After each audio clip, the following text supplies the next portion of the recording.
Para umat yang dirahmati Allah Subhanahu wa taala, mentadabburi surah uh, Ad-Duha, ya maka di awal kita membahas terlebih dahulu hal-hal yang berkaitan dengan surat Ad-Duha. Nah, surat Ad-Duha ini dia tergolong ke dalam surat Makkiyah karena diturunkan oleh Allah Subhanahu wa taala di fase Mekah sebelum hijrahnya Nabi Muhammad sallallahu alaihi wasallam ke Madinah. Secara urutan mushaf, surat Ad-Duha berada di urutan yang ke-93. Namun berdasarkan urutan turun, maka surat Ad-Duha ini turun di urutan yang ke-11. Setelah surat Al-Fajr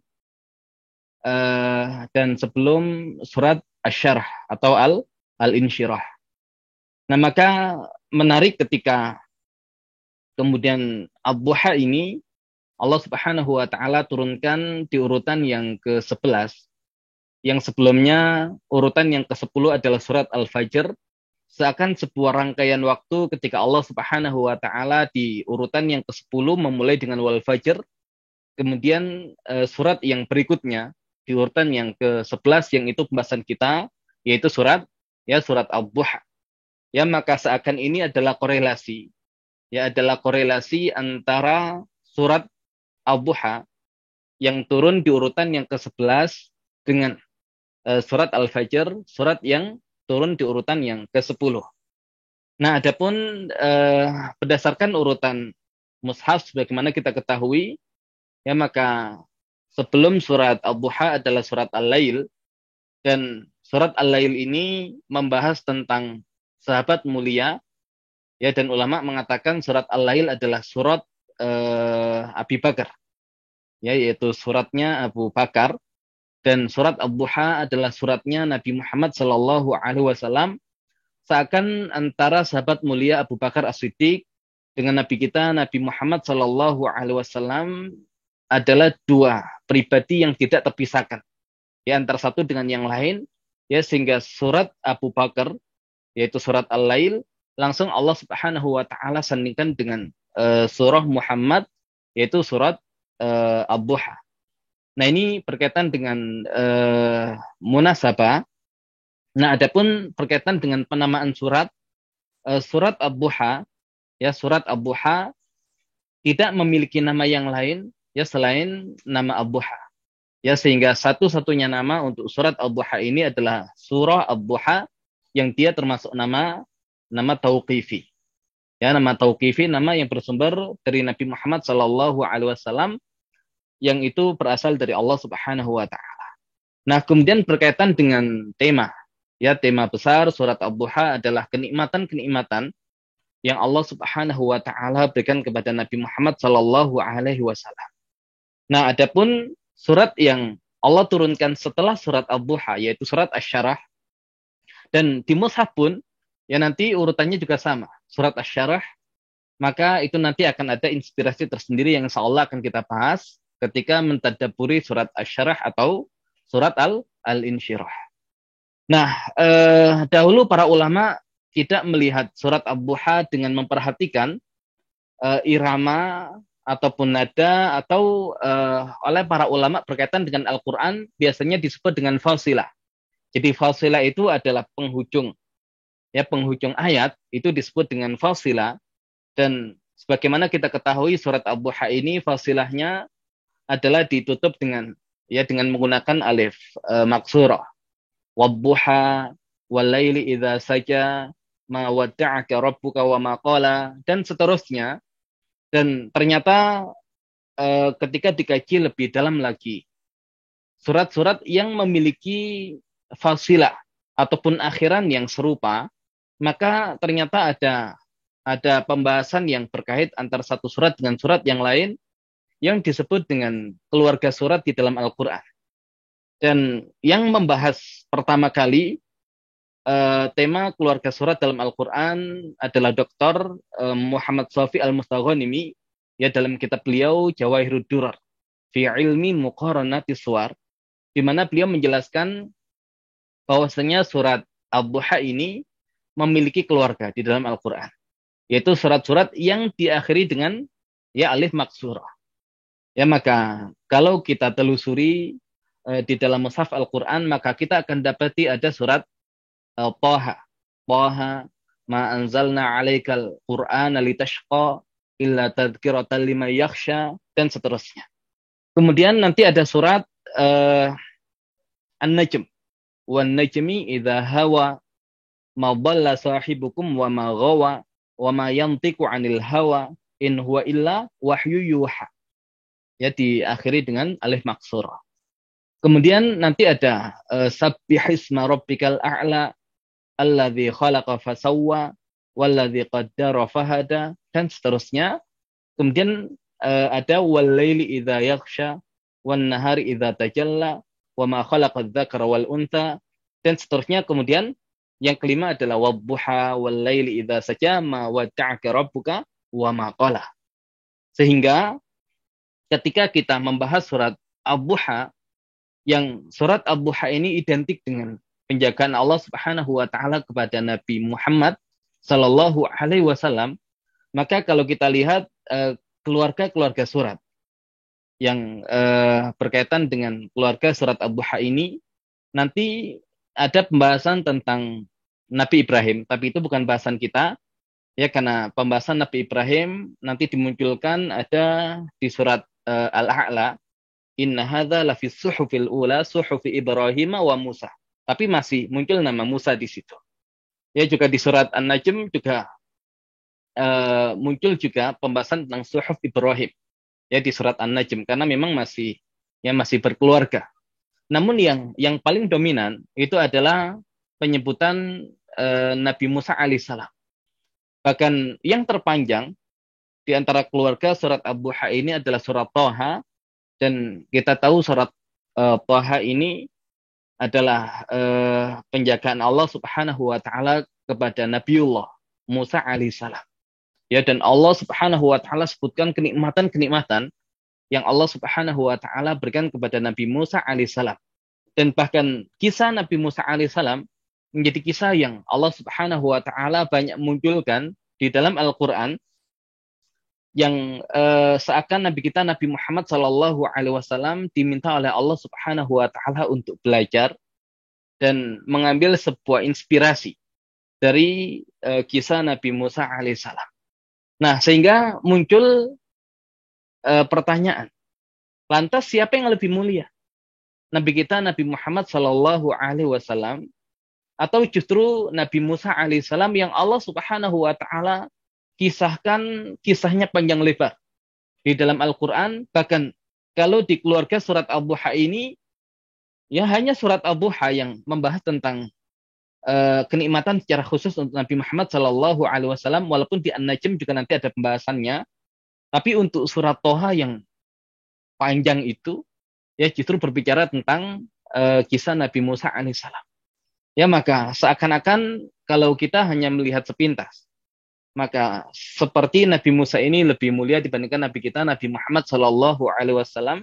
Namun dengan mentadabburi surat Ad-Duha yang pendek itu, justru kita akan tahu betapa Allah Subhanahu wa taala mengunggulkan Nabi kita Nabi Muhammad sallallahu alaihi wasallam, ya, bahkan melebihi Nabi Musa alaihissalam sekalipun.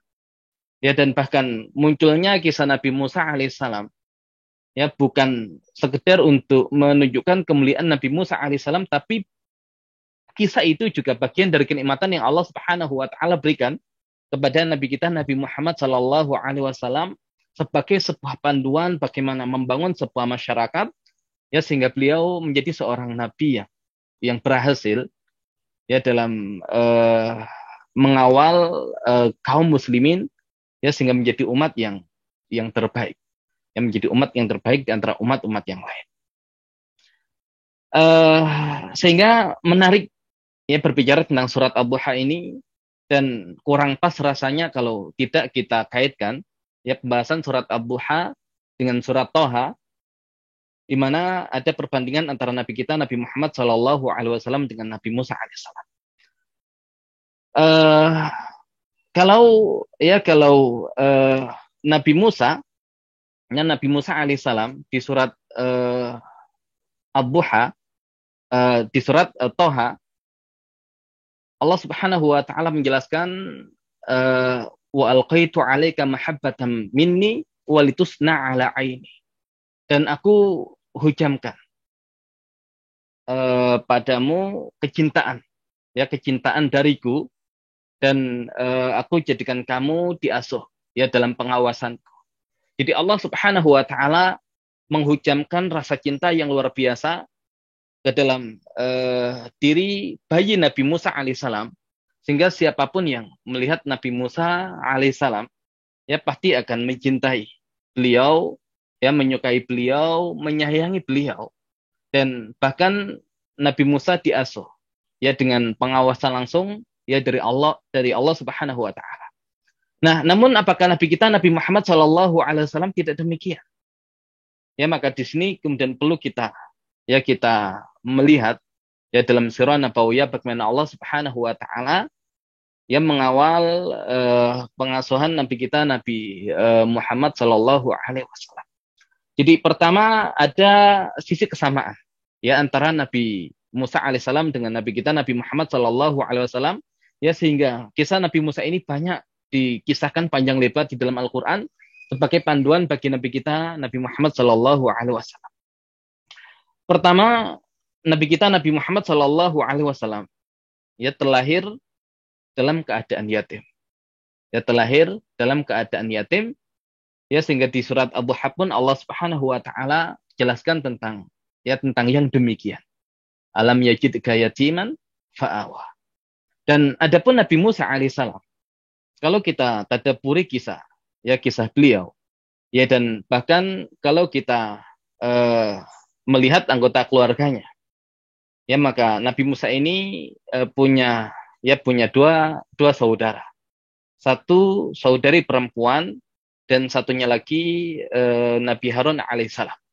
Nah, adapun saudari perempuannya jelas, ya, secara usia jauh lebih besar dibandingkan Nabi Musa alaihissalam, ya, karena ketika Nabi Musa dihanyutkan oleh sang ibu, ya, maka yang mengawal dan mengawasi serta memantau, ya, kemana peti itu ya hanyut dan berlabuh, maka yang mengawal adalah saudari atau kakak perempuan Nabi Musa alaihissalam. Adapun berkaitan dengan Nabi Harun, yang mana yang lebih tua, Nabi Musa atau Nabi Harun? Ya, nanti ada yang mengatakan Nabi Harun lebih tua, ya, ada yang mengatakan Nabi Musa lebih tua. Ya, tapi insya Allah yang rojih, Nabi Harun lebih tua, ya, dibandingkan dengan Nabi Musa. Namun jarak antara Nabi Harun dengan Nabi Musa ini, ya, jaraknya tidak lama. Ya, jaraknya tidak lama. Nah, sehingga ketika Nabi Harun lahir, ya, kemudian masih dalam fase menyusui, ya, ternyata tidak lama, ya, ibunda Nabi Musa mengandung bayi Nabi Musa alaihissalam. Dan ketika melahirkan bayi Nabi Musa alaihissalam, ya, tidak ada yang curiga.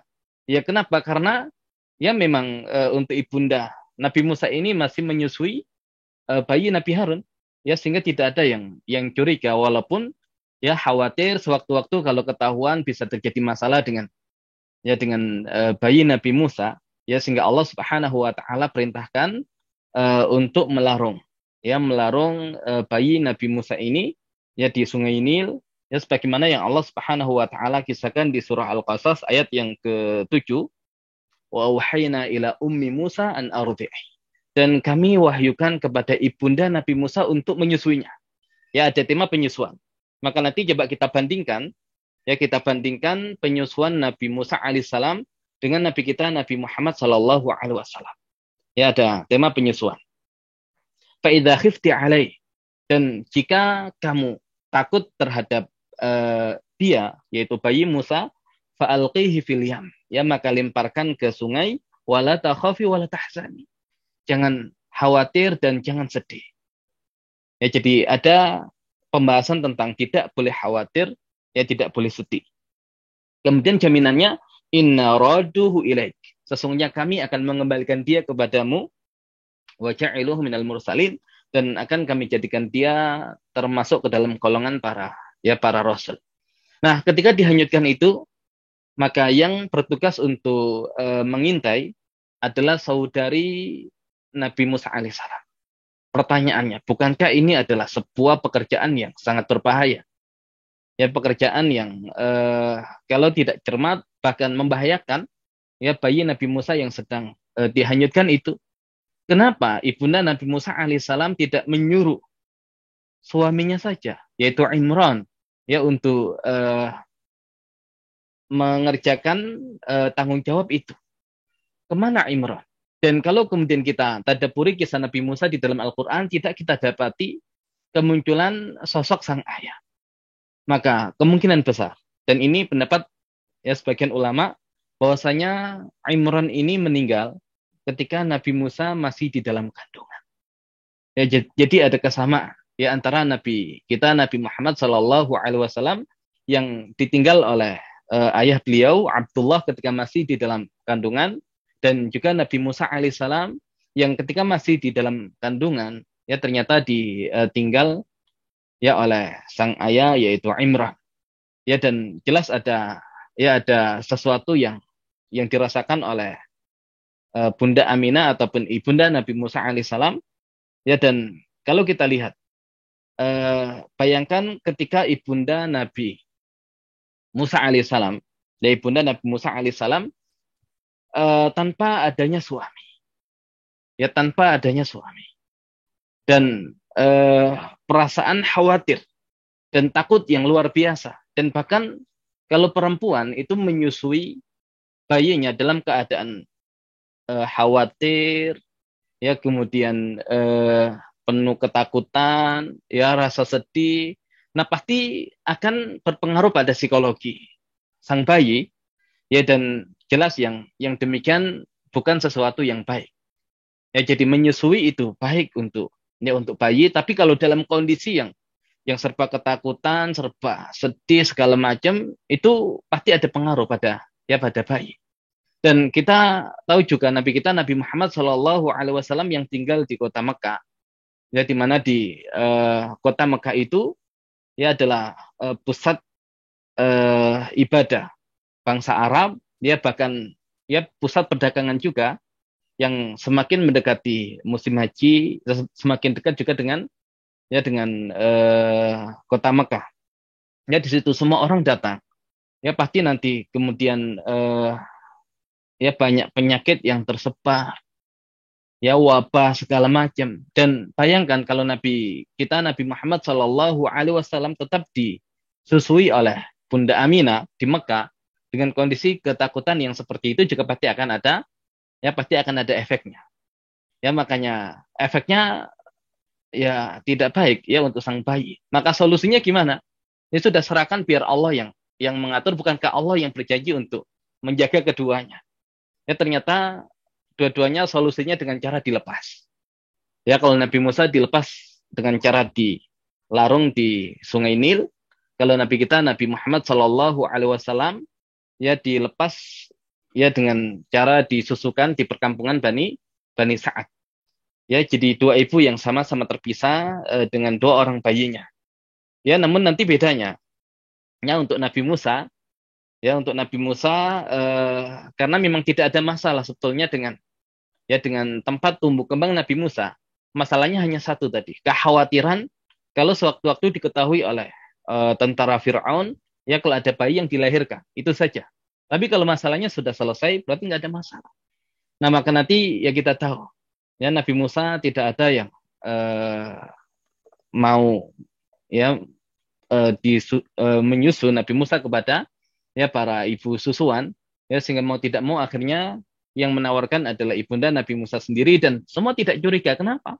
Ya karena masih ada Harun yang bayi yang sedang menyusu, ya maka orang tidak akan curiga kalau bayi Musa itu adalah ya anak dari perempuan tersebut. Ya karena masih ada bayi yang juga masih di fase menyusui.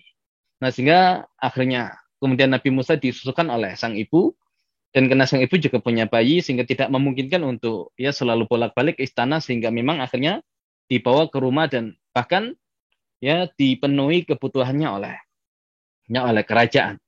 Nah, berarti bayi Nabi Musa ya tumbuh dalam pertumbuhan yang sangat baik sekali. Pertama tadi rasa takut, rasa khawatir yang ada pada sang ibu sudah Allah hilangkan. Yang kedua, bayangkan seorang ibu yang harus menanggung 3 orang anaknya tanpa kehadiran suami di tengah kondisi Bani Israel yang sangat menderita di Mesir, ya akan sulit. Ya akan sulit untuk memenuhi kebutuhan nutrisi anak-anaknya. Namun bagaimana cara Allah Subhanahu wa taala menghadirkan cara bahkan ya tidak masuk dalam pikiran manusia, tapi itulah keimanan kalau Allah Subhanahu wa taala ya sudah memerintahkan, maka ya bisa saja nanti caranya seperti apa, ya sehingga bahkan istana sendiri yang mencukupi semua kebutuhan keluarga Nabi Musa alaihissalam. Adapun Nabi kita Nabi Muhammad sallallahu alaihi wasallam, ya kita tahu ketika dibawa oleh Halim As-Sa'diyah ya dengan suaminya, yang mereka itu datang ke Mekah, bahkan anaknya saja meminum ASINya itu tidak cukup, bahkan nangis ya semalaman ya karena masih merasa lapar. Kemudian untanya tidak mengeluarkan susu, dan keledainya yang kecil itu juga ya jalannya sangat pelan sekali. Tapi ketika mereka uh, membawa pulang ya bayi Nabi Muhammad Shallallahu Alaihi Wasallam, maka Allah hadirkan keberkahan. Ya Allah hadirkan keberkahan ASI yang biasanya tidak cukup ya untuk anaknya sendiri. Bahkan ketika sudah diminum oleh Nabi Muhammad Shallallahu Alaihi Wasallam dengan sangat kenyang, ya maka masih sangat cukup, ya masih sangat cukup untuk saudara sesusuannya. Kemudian keledai yang jalannya pelan menjadi keledai yang sangat cepat. Ya kemudian unta yang tua, yang kurus kering, yang tidak mengeluarkan susu. Nah ternyata kemudian ya bisa mengeluarkan susu itu. Nah sehingga kemudian Halimah dengan suaminya minum dengan sangat kenyang. Nah maka seakan semua merasa cinta dengan Nabi Muhammad Shallallahu Alaihi Wasallam. Memang ya ada keberkahan yang Allah hadirkan dengan ikutnya Nabi Muhammad Shallallahu Alaihi Wasallam bersama mereka. Tapi justru kemudian keberkahan itu ya kembalinya juga kepada Nabi Muhammad Shallallahu Alaihi Wasallam. Bayangkan kalau dalam kondisi musim paceklik, ya serba sulit, harus mengasuh anak orang. Ya pasti yang ada kemudian menyusui dengan penuh kejengkelan, atau bahkan ya bisa jadi tidak dirawat dengan semestinya. Tapi kalau kemudian mendapatkan manfaat yang luar biasa, ya anak yang bawa keberkahan, ya semua anggota keluarga mencintai, menyukai. Ya dan bahkan lebih dahsyat Nabi kita Nabi Muhammad Shallallahu Alaihi Wasallam ya dibandingkan Nabi Musa alaihissalam. Ya dan bahkan kita tahu ya hari kelahiran Nabi kita Nabi Muhammad Shallallahu Alaihi Wasallam, sang paman Abu Lahab, ya seorang yang nantinya divonis masuk neraka, itu pun ya bergembira dengan kelahiran keponakannya. Ya tapi intinya kalau Nabi Musa, Allah hujamkan dalam dirinya rasa cinta dari Allah, sehingga setiap yang melihat Nabi Musa sangat mencintai bayi Nabi Musa. Maka Nabi kita Nabi Muhammad Shallallahu Alaihi Wasallam juga tidak kalah, bahkan bahwa keberkahan yang itu dirasakan oleh keluarga Halimah As-Sa'diyah. Ya Halimah As-Sa'diyah, ya di mana ya kambing-kambingnya digembalakan itu pulang dalam kondisi kenyang, kemudian susunya melimpah. Di saat itu ya sedang musim paceklik, dan tetangga-tetangganya ya berbeda kondisinya dengan Halimah. Bahkan mereka memerintahkan agar pengembala-pengembala mereka mengikuti penggembalanya keluarga Halimah, tapi ternyata hasilnya juga tetap sama. Ya maka keberkahan yang dibawa oleh Nabi Muhammad Shallallahu Alaihi Wasallam ya menjadikan semuanya cinta kepada beliau. Ya dan bahkan di perkampungan Bani Sa'ad ada seorang wanita, yang wanita ini dahulu pernah menyusui paman beliau Hamzah, yang kemudian ketika itu juga menyusukan Nabi Muhammad Shallallahu Alaihi Wasallam. Bahkan siapapun ya ingin untuk bisa memberikan yang terbaik untuk Nabi kita Nabi Muhammad Shallallahu Alaihi Wasallam. Nah bahkan ketika selesai masa penyusuan 2 tahun, ya keluarga Halimah As-Sa'diyah masih ingin membawa kembali Nabi kita Nabi Muhammad Shallallahu Alaihi Wasallam untuk pulang bersama mereka.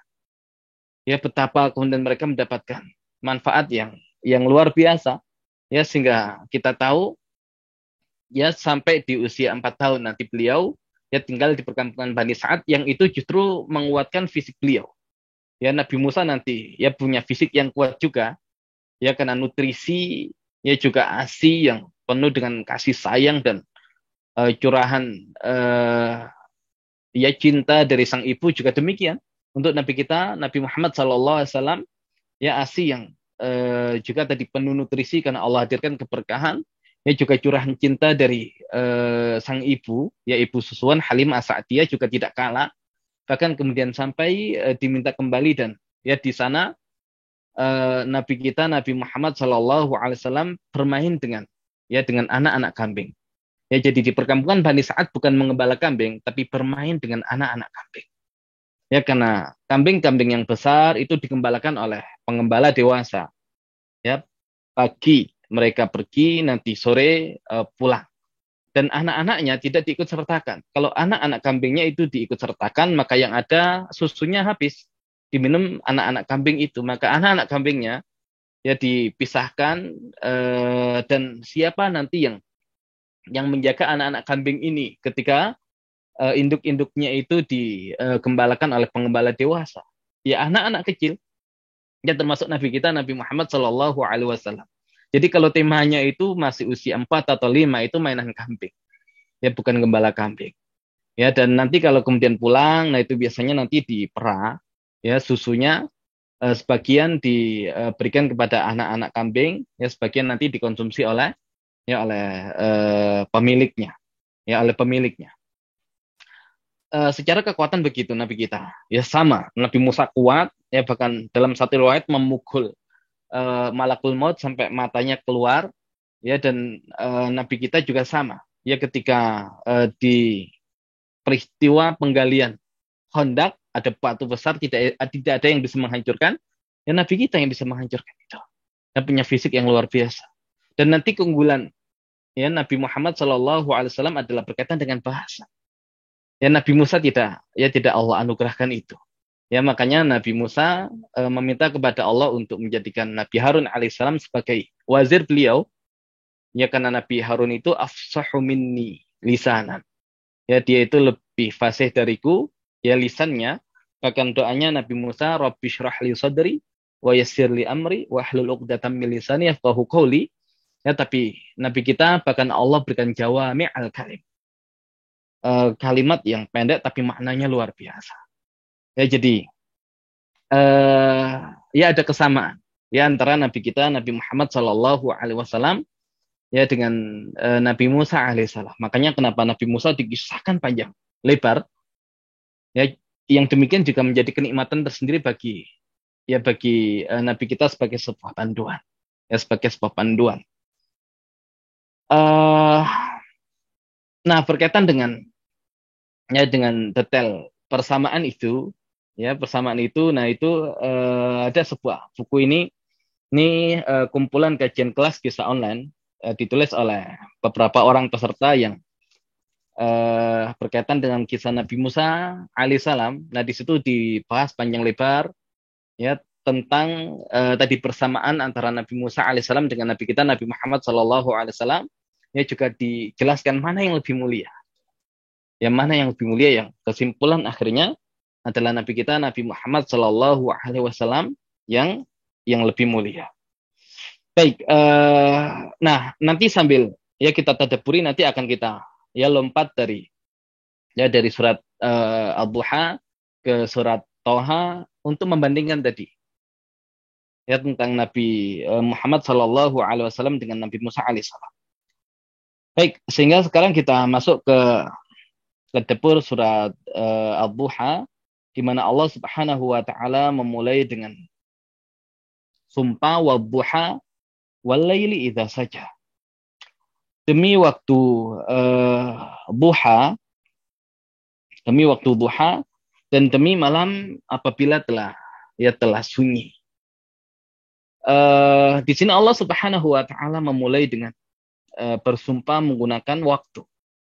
Ya dan tidak mungkin Allah Subhanahu wa taala bersumpah kecuali ya kecuali makhluk yang Allah Subhanahu wa taala gunakan untuk bersumpah itu ya adalah sesuatu yang luar biasa. Dan karena surat Ad-Duha ini adalah surat yang pertama kita bahas yang mengandung unsur qasam ya sebelum surat-surat yang lain yang telah kita tadabburi, maka paling tidak ini menjadi sebuah pengetahuan berkaitan dengan sumpah ya karena eh, ada sebuah hadis dari Nabi Muhammad Shallallahu Alaihi Wasallam yang menjelaskan tentang larangan bersumpah dengan menggunakan selain nama Allah Subhanahu Wa Taala. Nabi Shallallahu Alaihi Wasallam bersabda, "Man halafa bi ghairillah faqad kafara aw asyrak." Siapa yang bersumpah dengan selain Allah Subhanahu Wa Taala, maka dia telah kufur atau musyrik. Ya jadi ada penjelasan tentang kufur dan syiriknya mereka yang bersumpah dengan menggunakan selain Allah Subhanahu wa taala. Bahkan sahabat Abdullah bin Mas'ud mengatakan seandainya ada seseorang yang jujur namun bersumpah ya dengan menggunakan selain Allah, kemudian ada seorang yang bohong yang bersumpah dengan Allah, ya maka lebih baik yang bohong tadi. Ya kenapa? Dia hanya dosa bohong tapi tidak dosa kufur atau syirik, tapi yang tadi walaupun dia jujur tapi dia mengandung dosa kufur atau syirik. Ya walaupun nanti apakah syirik besar atau syirik kecil, nah nanti ada pembahasan tersendiri. Tapi ya di dalam hadis tadi ada larangan bersumpah dengan menggunakan selain nama Allah Subhanahu wa taala. Lantas bagaimana? Ya bagaimana dengan ayat yang ada di dalam Al-Qur'an yang menjelaskan tentang wadduha walaili idza saja. Allah bersumpah dengan waktu duha. Allah bersumpah dengan waktu malam. Dan juga nanti bersumpah dengan dimensi waktu yang lain, wal fajr, wal asr. Ya, kemudian tadi walaili idza yaghsha wan nahari idza tajalla. Ya, maka nanti paling tidak ada tiga mazhab besar. Ya, tiga mazhab besar.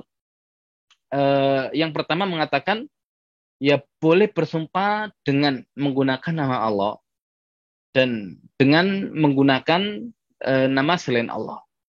Karena tadi di Al-Qur'an banyak Allah gunakan sumpah menggunakan makhluk-makhluknya, berarti itu menunjukkan kebolehan.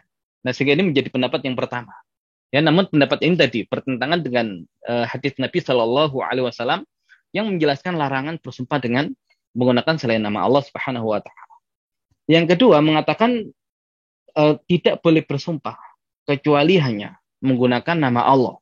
Baik yang bersumpah adalah Allah ataupun yang bersumpah adalah manusia. Nah, bagaimana kemudian dengan wadduha? Oh, wadduha itu aslinya wa rabbid duha, dan demi Rabbnya duha. Walaili idza saja, wa rabbil laili idza saja. Ya, jadi semuanya dikasih Rabb. Ya, jadi Allah tidak bersumpah dengan makhluk-makhluk itu, tapi Allah bersumpah dengan menggunakan kemuliaan dirinya, walaupun untuk Rabbnya tidak disebutkan. Ya, namun pendapat yang ketiga yang insya Allah lebih rajih, untuk manusia, kita hanya boleh bersumpah dengan menggunakan nama Allah Subhanahu wa taala. Adapun bagi Allah Subhanahu wa taala, ya maka tidak ada masalah bagi Allah bersumpah dengan menggunakan kemuliaan dirinya ataupun dengan menggunakan kedudukan makhluk-makhluknya. Ya, namun yang pasti ketika Allah Subhanahu wa taala bersumpah dengan menggunakan kedudukan dan kemuliaan makhluk-makhluknya, ya pasti ada sesuatu. Ya pasti ada sesuatu. Ya sehingga di Al-Qur'an banyak kita dapati Allah Subhanahu wa taala bersumpah dengan menggunakan waktu. Ya karena hakikatnya kita ini adalah waktu. Ya hakikatnya kita adalah waktu, dan usia kita ya adalah kesempatan kita untuk mengumpulkan bekal di dunia ini. Ya, dan mereka yang kemudian tidak bisa menggunakan waktunya dengan sebaik-baiknya, ya maka ketika sudah meninggalkan dunia ini, yang diinginkan adalah ya kembali lagi ke dunia ini. Ya, di surat Al-Mu'minun berkaitan dengan orang-orang kafir. Hatta idza jaa ahadahumul maut qala rabbirji'un. Tatkala kematian itu telah datang kepada salah seorang di antara mereka, dia mengatakan rabbirji'un, wahai Rabbku, tolong kembalikan aku ke dunia. Untuk apa? La'ali a'malu sholihan fima tarakt. Ya, agar aku bisa beramal soleh dari apa-apa yang dahulu aku tinggalkan. Kalla. Ya, kata Allah sekali-kali tidak. Innaha kalimatun wa qailuha, itu hanya sekedar kalimat yang mampu dia ucapkan. Wa mi waraihim barzakhun ila yaumi yub'ats. Dan di belakang mereka ada alam barzakh, alam pemisah yang memisahkan mereka sampai hari dibangkitkan kembali. Jadi orang kafir ketika meninggal ingin kembali ke dunia. Bahkan para syuhada yang sudah Allah Subhanahu wa taala masukkan ke dalam surga, ya ternyata juga ingin kembali ke dunia. Ya untuk apa? Untuk berjihad lagi dan mendapatkan mati syahid lagi. Ya karena yang demikian itu nanti berkaitan dengan firman Allah Subhanahu wa taala, "Faman ya'mal mithqala dzarratin khairan yara wa may ya'mal mithqala dzarratin syarran yara." Maka barang siapa yang beramal seberat biji dzarrah kebaikan, dia akan melihat balasannya. Dan barang siapa yang beramal keburukan seberat biji dzarrah, ya dia pun akan melihat balasannya. Ya sehingga waktu menjadi sesuatu yang sangat mahal, sangat penting, yang tidak disadari oleh manusia.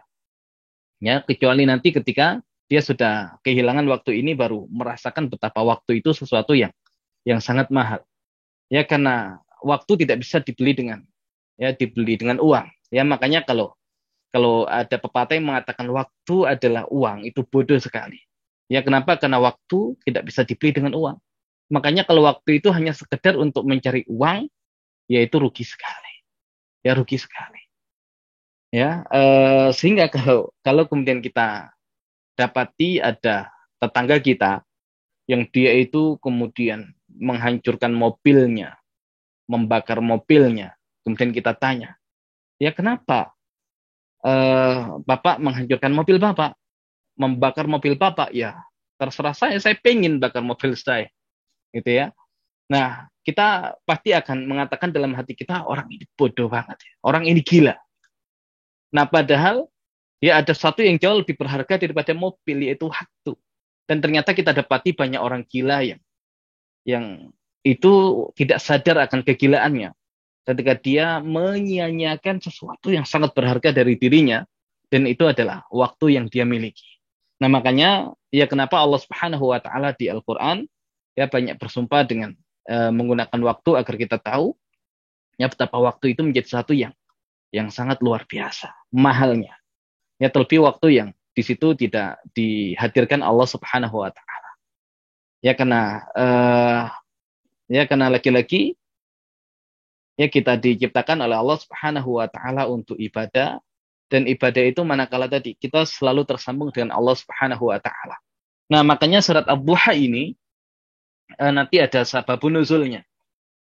Jadi dalam satu riwayat dikatakan Nabi Muhammad Shallallahu Alaihi Wasallam mengadu kepada Allah Subhanahu Wa Taala, dan saking beratnya kondisi yang beliau hadapi, ya karena wahyu itu tidak kunjung turun, ya sampai 2 malam atau 3 malam itu sampai beliau tidak sanggup untuk melaksanakan salat malam, ya dan terus mengadu kepada Allah Subhanahu Wa Taala. Maka ada salah seorang wanita Quraisy yang mengatakan, tidaklah kamu wahai Muhammad ya kecuali sudah ditinggalkan oleh setanmu.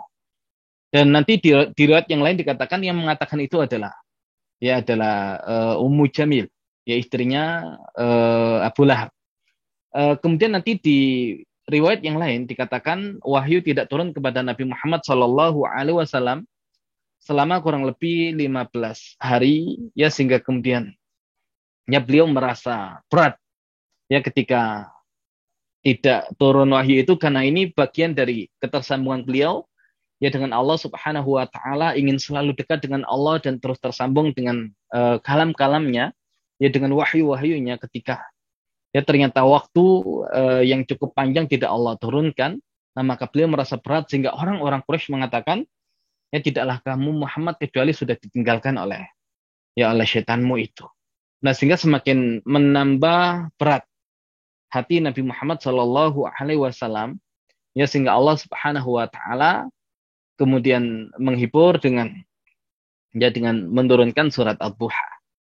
Ya jadi semahal itu waktu bagi Nabi Muhammad Shallallahu Alaihi Wasallam untuk bisa selalu dekat dengan ya dengan Allah Subhanahu wa taala, maka ya ketika wahyu tidak turun itu seakan jauh beliau ya dari Allah Subhanahu wa taala, dan itu memberatkan hati beliau.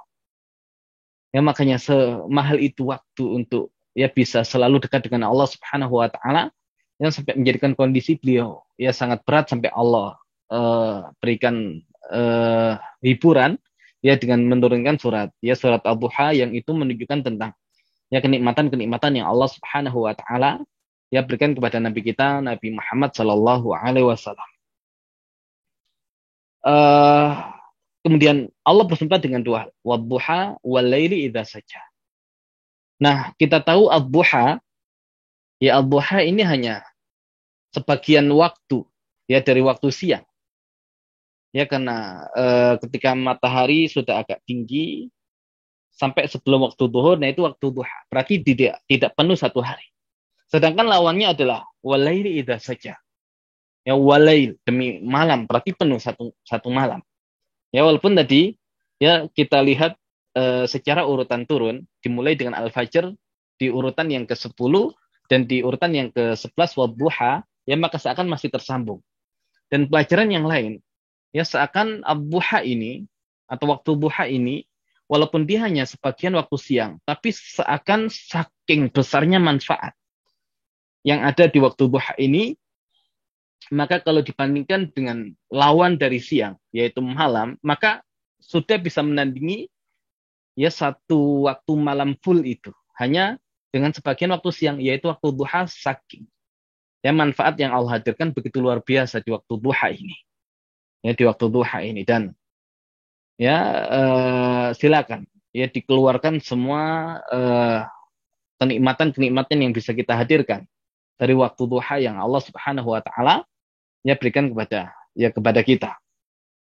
Nah, baru kemudian isi sumpahnya ma wadda'aka rabbuka wa ma qala. Ma wadda'aka rabbuka wa ma qala. Tuhanmu tidak meninggalkan engkau Muhammad dan tidak pula membencimu. Nah, itu terjemahannya. Ya, itu terjemahannya. Nanti kalau kita berbicara tentang sumpah tadi, ya sumpah itu nanti ada beberapa komponen, beberapa rukun. Ya ada al-muqsam bihi. Al-muqsam bihi itu adalah objek yang digunakan untuk bersumpah. Yang dalam hal ini tadi waktu duha dan waktu malam. Itu al-muqsam bihi, objek yang digunakan untuk sumpah. Kemudian al-muqsim. Al-muqsim itu yang bersumpah. Yang dalam hal ini yang bersumpah adalah Allah Subhanahu wa taala. Kemudian nanti ada adat al-qasam. Ya, perangkat untuk bersumpah. Yang dalam hal ini Allah gunakan kata wa ad-duha, wa al-laili idza saja. Nah, kemudian nanti ada yang namanya al-muqsam alaih. Ya, al-muqsam alaih itu isi sumpah. Ya, jadi al-muqsam alaih itu isi sumpah, berarti harusnya ada korelasi antara al-muqsam bihi, objek yang digunakan untuk sumpah, dengan al-muqsam alaih. Ya, isi sumpahnya. Ya, jadi kalau kemudian kita bersumpah, kadang nggak ada sangkut pautnya dengan isi sumpahnya. Kalau Allah tidak demikian. Ya, antara objek yang digunakan bersumpah dengan isi sumpahnya itu punya korelasi. Ya, kalau kita mengambil contoh, ya kita ambil contoh yang di luar juz 30 saja. Ya kan nanti ada beberapa yang insya Allah menjadi materi yang akan kita bahas. Contohnya di surat An-Najm, yang tadi masih saudaranya surat Al-Duha. Di surat An-Najm Allah Subhanahu wa taala berfirman, "Wan najmi idza hawa." Demi bintang apabila dia hawa, ya dia jatuh. Isi sumpahnya apa? Ma dhalla sahibukum wa ma ghawa. Sahabat kalian itu tidak sesat dan tidak menyimpang. Wa ma yantiqu 'anil hawa. Yang dia tidak pernah berbicara dengan hawa nafsunya. In huwa illa wahyu yuha. Akan tetapi yang dilakukannya itu berdasarkan wahyu yang diwahyukan kepadanya. Nah, berarti apa korelasi antara sumpah dengan bintang yang jatuh dengan pernyataan kalau Nabi Muhammad Shallallahu Alaihi Wasallam tidak tersesat dan tidak menyimpang, ya sebagaimana yang terjadi pada bintang ketika dia berpindah dari satu tempat ke tempat yang lain, ya, atau bahkan kemudian jatuh, ya maka bintang itu tidak jatuh berdasarkan keinginannya sendiri. Bintang itu tidak pindah dari satu tempat ke tempat yang lain dengan keinginannya sendiri. Ya, tapi bintang itu jatuh ataupun pindah ke tempat yang lain itu atas perintah dari Allah Subhanahu wa taala. Pun demikian dengan sahabat kalian Muhammad Shallallahu alaihi wasallam, apapun yang dilakukannya, kalau kalian merasa yang dilakukannya itu berbeda, ya maka itu bukan karena dia sesat atau menyimpang, bukan. Tapi itu semua ya karena beliau menjalankan wahyu yang diturunkan ya oleh Allah Subhanahu wa taala kepada beliau. Ya, jadi antara al-muqsam bihi dengan al-muqsam alaih ya ada korelasinya. Nah, ya sebagaimana yang dulu kita jelaskan di An-Nazi'at, ya juga tadi ada yang demikian. Nah, maka apa kaitannya? Ma wadda'aka rabbuka wa ma qala. Rabbmu tidak meninggalkanmu. Rabbmu tidak meninggalkanmu. Bayangkan, Allah bersumpah dengan waktu duha. Di mana waktu duha ini sebetulnya mewakili waktu siang secara penuh. Tapi saking waktu duha ini punya manfaat dan keistimewaan yang luar biasa, maka dia digunakan untuk mewakili waktu siang secara khusus, menggunakan waktu duha. Kemudian malam, berarti dia malam secara penuh. Tapi intinya, di sini Allah bersumpah dengan waktu siang dan waktu malam penuh. Ya, di mana isi sumpahnya ma wadda'aka rabbuka. Rabbmu Muhammad tidak pernah meninggalkanmu. Ya, jadi tidak di waktu siang, tidak di waktu malam, tidak sedetik pun. Ya, Rabbmu meninggalkanmu Muhammad. Ya, jadi Rabbmu selalu bersamamu Muhammad. Ya, jadi ini sebuah hiburan yang luar biasa dari Allah Subhanahu wa taala. Jadi jangan pernah kemudian ya percaya dan bahkan terpengaruh dengan omongan-omongan orang ya kalau Allah Subhanahu wa taala telah meninggalkan. Tidak. Ya, bahkan tidak di waktu siang, tidak di waktu malam, ya Allah selalu bersama. Dan lihat Allah Subhanahu wa taala menggunakan ma wadda'aka rabbuka. Tidak menggunakan ma wadda'aka Allah. Ya, tapi ma wadda'aka rabbuka.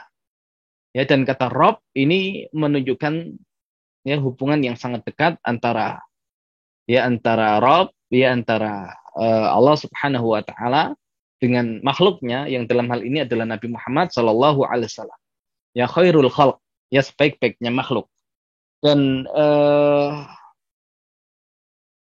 dan Allah gunakan kanya sampai 2 kali. Ma wadda'aka rabbuka. Ya, bukti ya tadi Allah Subhanahu wa taala ya selalu bersamai Nabi kita Nabi Muhammad sallallahu alaihi wasallam dan tidak pernah membenci. Ya, bahkan ya kanya yang itu kembali ke Nabi Muhammad sallallahu alaihi wasallam pun ya banyak diulang di ayat ini. Kemudian wama qala dan tidak pula membencimu. Ya, tidak pula membencimu. Nah, kenapa tidak satu saja? Ma wadda'aka rabbuka wa qala. Ya, wa qala. Nah, kenapa pakai wama? Ma-nya diulang 2 kali. Nah, kalau ma-nya hanya disebutkan sekali, bisa jadi Rabbmu itu tidak meninggalkanmu dan tidak membencimu. Ya berarti bisa jadi Allah itu ya tidak meninggalkan Nabi dan tidak membenci Nabi, tapi bisa jadi kalau salah satunya iya meninggalkan saja atau membenci saja. Nah, itu kalau seandainya ma-nya itu hanya 1. Tapi kalau ma-nya 2, ya tidak meninggalkan, ya juga tidak membenci. Bukan tidak meninggalkan dan membenci, gitu ya. Nah, makanya ma-nya diulang 2 kali. Makanya tidak ada pengulangan dalam Al-Quran, masing-masing dengan fungsinya. Nah, kemudian kenapa kok ma wadda'aka adakahnya, kemudian wama qala? Kenapa tidak qalaka, wama qalaka? Padahal terjemahnya ada dan tidak pula membencimu. Padahal nggak ada munya, hanya wama qala. Nah, sebagian kemudian mengatakan yang demikian itu, ya, yang demikian itu ya hanya mengikuti fasilah atau fawasil, ya mengikuti irama akhir. Kalau nanti wadduha wal laili idza saja ma wadda'aka rabbuka wa ma qalaka, nah enggak enak. Ya justru kanya itu dihilangkan biar sesuai selaras. Nah, enggak demikian. Ya beda dengan kita. Kalau kita membuat syair, membuat puisi, membuat yang lain-lain, nah biasanya yang terpenting adalah lafadznya. Makna bisa ngikut, tapi Al-Quran tidak. Yang utama adalah makna, yang walaupun demikian lafadz itu selalu selaras dengan maknanya. Ya, nanti ulama menjelaskan. Ya, ulama menjelaskan justru kalau kemudian ditambahkan K, maknanya malah berantakan. Maknanya berantakan. Ya seperti kalau di surat Toha, ya sebagai pembanding, lagi-lagi surat Toha, wa adalla fir'aunu qaumahu wa ma hada. Wa adalla fir'aunu qaumahu, dan Fir'aun menyesatkan kaumnya, wa ma hada, dan tidak memberikan petunjuk. Nah, kenapa tidak wa ma hadahum, dan tidak memberikan petunjuk kepada mereka? Kenapa hanya wa ma hada dan tidak memberikan petunjuk? Nah, ulama menjelaskan justru kalau kemudian seandainya ada humnya, wa adalla fir'aunu qaumahu wa ma hadahum, ya justru maknanya tidak tepat. Dan Fir'aun itu menyesatkan kaumnya dan tidak memberikan petunjuk kepada mereka. Oh, Fir'aun itu memang menyesatkan kaumnya. Dan Fir'aun itu memang tidak memberikan petunjuk kepada mereka. Tapi siapa tahu Fir'aun itu memberikan petunjuk kepada yang lain. Nah, tidak. Jadi Fir'aun menyesatkan kaumnya, wa mahada, dan tidak memberikan petunjuk kepada siapapun. Baik kepada kaumnya ataupun ya kepada selain kaumnya. Makanya nanti ada kaidah penghapusan, ya penghapusan hadful ma'mul yufidul umum. Penghapusan objek itu berfaedah pada keumuman. Ya ketika dikatakan wa mahada, nggak ada objeknya, berarti umum. Fir'aun itu tidak sanggup memberikan petunjuk kepada siapapun. Nah, kalau kaidah ini kita gunakan ya untuk Nabi kita Nabi Muhammad Sallallahu Alaihi Wasallam, ma wada'aka rabbuka. Kenapa ada wada'aka? Ya kata wada'. Ya kita mengenal istilah haji wada'. Ya haji perpisahan. Ya makanya kata wada'a yuwaddi'u itu meninggalkan. Ya kata muwaddi' itu seorang yang pamit pergi untuk meninggalkan yang ya bisa jadi ya nanti akan ya balik lagi, tapi intinya wada' itu perpisahan. Dan perpisahan yang digunakan istilah wada' itu tidak selalu konotasinya buruk. Ya jadi makanya Rabbmu itu tidak meninggalkanmu. Nah, karena kata meninggalkan itu konotasinya tidak selalu buruk, ya maka disebutkan mu ya untuk Nabi Muhammad Sallallahu Alaihi Wasallam. Tapi kalau kemudian qala benci, nah membenci itu konotasinya buruk, ya konotasinya buruk, maka ya tidak sepantasnya. Ya kemudian untuk seorang yang betapa Allah Subhanahu Wa Taala berikan curahan rahmat dan keberkahan yang luar biasa sebagai sebaik-baik manusia. Nah, untuk disandingkan kata mu yang kembali kepada Muhammad dengan kata qala benci, enggak. Ya karena hapus ya kamus kebencian Allah Subhanahu wa taala kepada Nabi Muhammad sallallahu alaihi wasallam sebagaimana Allah hapus ya kata ka dari kata qala, enggak ada itu. Ya makanya ya kalau kata wada'a itu konotasinya masih positif maka disebutkan mu yang kembali kepada Nabi Muhammad.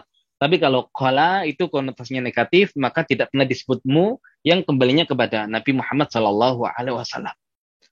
Kemudian makna yang lain wama qala. Ya wama qala tapi tidak ada objeknya. Yang tadi berarti hadful ma'mul yufidul umum. Penghapusan objek itu berfaedah pada sesuatu yang lebih umum. Nah, berarti memang Allah tidak pernah meninggalkan Muhammad. Dan Allah pun tidak pernah membenci semua yang berkaitan dengan dirimu. Ya, makanya tidak disebutkan khusus kamu, berarti semua yang berkaitan dengan Nabi Allah tidak pernah membenci. Ya, berarti kita kalau tidak ingin dibenci oleh Allah Subhanahu wa taala, ya berarti kita ikuti. Ya, kita teladani ajaran Nabi kita Nabi Muhammad Sallallahu alaihi wasallam. Maka seakan Rabbmu itu tidak akan pernah meninggalkanmu dan tidak membencimu dan membenci umatmu. Selama ya umatmu itu tadi mengikuti sunnah-sunnahmu yang menjadikan dirimu sebagai ya teladanmu. Dan ini lagi-lagi busyra ya bagi kita, ya juga bagi Nabi kita Nabi Muhammad Sallallahu Alaihi Wasallam, ya di mana kita tahu Nabi kita Nabi Muhammad Sallallahu Alaihi Wasallam beliau ya sangat perhatian kepada umatnya. Ya maka menjelang wafatnya saja masih memikirkan umatnya, ummati ya. Dan nanti di pembahasan tentang wala saufa yu'tika rabbuka fatarda, ya kata fatarda sampai kamu ridho, itu apa sih yang menjadikan Nabi ridho itu? Ya, itu kan nanti ada sebuah riwayat yang kalau dalam tafsir Al-Munir itu dikutip oleh Syekh Wahbah Zuhaili, yang beliau mengatakan ya selama masih ada umatku yang masuk neraka, ya maka aku tidak ridho, gitu loh. Ya makanya selama kita ini menjadi umatnya Nabi Muhammad Sallallahu Alaihi Wasallam, ya dengan syafaat beliau insya Allah ya kita semua akan Allah Subhanahu Wa Taala masukkan ke dalam surganya. Ya walaupun seandainya pun ya ada sebagian yang masuk neraka, tapi ya selama masih menjadi umatnya Nabi Muhammad Sallallahu Alaihi Wasallam, maka ya semuanya akan dimasukkan ke dalam surga pada akhirnya. Ya dan kita tahu dalam sebuah hadis dikatakan likulli nabiyyin da'watun mustajabah wa ta'ajjala kullu nabiyyin da'watahu illa ana wa inni ikhtabatu da'wati syafa'atan li ummati yaumal qiyamah. Jadi Nabi Shallallahu alaihi wasallam menjelaskan setiap nabi itu punya da'watun mustajabah, punya doa yang mustajab. Namun setiap nabi itu sudah bersegera menggunakan dakwahnya itu, menggunakan doanya itu, illa ana, kata Nabi, kecuali saya. Ya kecuali saya. Sesungguhnya saya menyimpan doaku itu untuk apa? Ya syafa'atan li ummati yaumal qiyamah. Sebagai syafaat ya untuk umatku pada hari kiamat. Makanya seakan ini busyra ya dari Allah Subhanahu wa taala kepada Nabi Muhammad sallallahu alaihi wasallam, bahwasanya Allah itu tidak pernah meninggalkan beliau. Dan Allah tidak pernah membenci bukan hanya beliau, ya tapi umat beliau dan semua yang mengikuti ajaran beliau. Ya sebuah busyra yang luar biasa. Sehingga ya di surat Ad-Duha ini ya lagi-lagi sentuhan yang bisa kita munculkan. Ya untuk anak-anak kita. Ya pertama memang betapa Allah Subhanahu wa taala itu ya begitu baik kepada hamba-hambanya.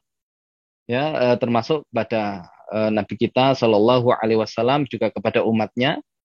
Ya juga tadi kalau kemudian kita kaitkan Nabi Musa ya dengan Nabi Muhammad Shallallahu Alaihi Wasallam, maka ada iman kepada para nabi di sini.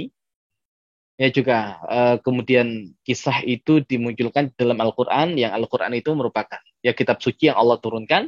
Ini juga iman kepada kitab-kitab Allah Subhanahu Wa Taala.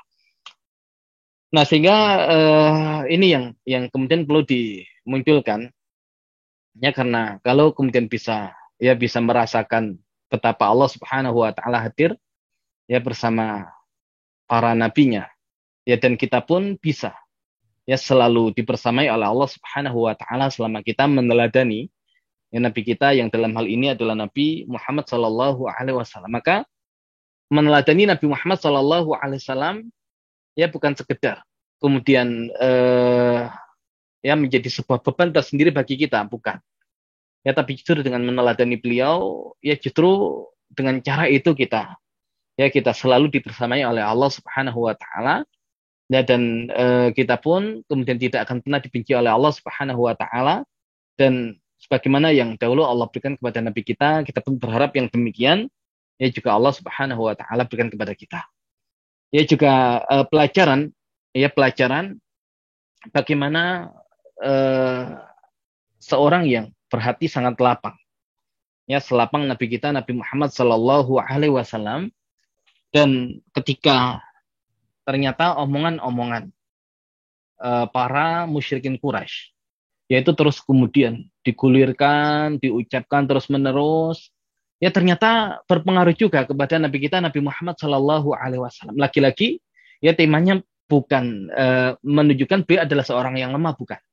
Ya beliau adalah seorang yang sangat kokoh, ya namun sekokoh itu namanya manusia. Ya ketika terus ya dihujani dengan statement-statement yang menyudutkan, itu juga bisa berpengaruh pada psikologi dan mental beliau. Nah, apalagi dengan manusia hari ini. Makanya ini menjadi pelajaran juga.